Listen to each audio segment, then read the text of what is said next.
तुलसीदास जी महाराज लिखते हैं सार्वभौमिक रूप से, एक व्यक्ति की बात नहीं है कि एक जने को सुनाई जा रही है कथा, मनुष्य मात्र को बहुवचन को रूप है। ये माने जितने लोग हैं जो संसार में आए हैं, मानस रूपी जल में जिस व्यक्ति ने अवगाहन नहीं किया तो समझ लो कलिकाल ने उसके ऊपर भरपूर कब्जा कर लिया और कलयुग लोगों की बुद्धि को बिगाड़ देता है। अब क्यों बिगाड़ देता है? कोई यदि शंका करे कि यदि कलयुग बुद्धि को बिगाड़ने वाला है तो भगवान ने उसको पैदा क्यों किया? भगवान ने उसको बनाया क्यों? किंतु सब प्रकृति के जो कार्य करता है अपने अपने कार्य में कार्यरत है, अपने अपने कार्यों में लगे हुए। इसलिए देखा जाता है मेघ वर्षा करती है, ऋतु के अनुसार यदि काम ना हो तो इतने जने देखे वाले आदमी क्या भैया भारी जाड़ा हो रहा, दो चार दिन का जुकाम फर रहा कि भारी जाड़ा हो रहा। अच्छा जाड़े में कोई जाड़ा न हो, अच्छे जो है जेठ की ऐसी जो है तापों की ऐसे अच्छे अधूरा चलने लगे तो फिर तो भैया ने जाके बता भार जाड़कारे में जेठ मास से अधूरा चल रहा है। तो जैसा समय होता है उस समय के अनुसार ही वातावरण होता है तो अच्छा रहता है।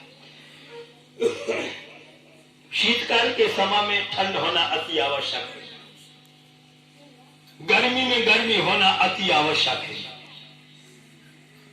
और वर्षा में वर्षा होना अति आवश्यक है।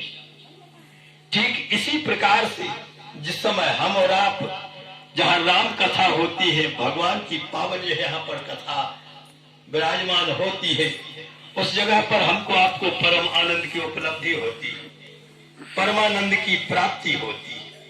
तो जे एही बारिया मानस धोए ते कायर कलिकाल बिगोए।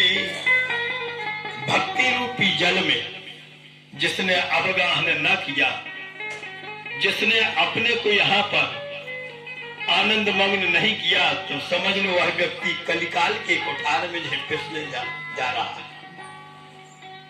यस्यास्ति भक्ति, जल है भक्ति का, राम भक्ति जहां सुर सारी धारा। भगवान की भक्ति एक ऐसा अमृतमय जल है कि जिस जल का आप इस्तेमाल करो, पीहो सो आनंद मिले।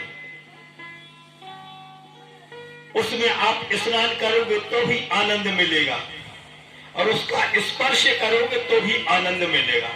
हमारे आचार्यों का कथन है कि भक्तारम पृथकम श्रोत्रीस तत्पाद सलिलम यथा।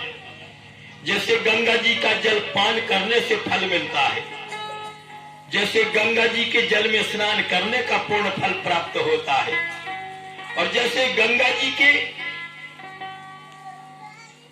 जल का स्पर्श करने का पूर्ण फल प्राप्त होता है, इसी प्रकार से भगवान की भक्ति में जो कथा है, इस कथा को सुनने वाला भी पवित्र हो जाता है, इस कथा को करवाने वाला भी पवित्र हो जाता है, और इस कथा को जो बांचता हुआ भी पवित्र हो जाता है। बोलो सियावर रामचंद्र की।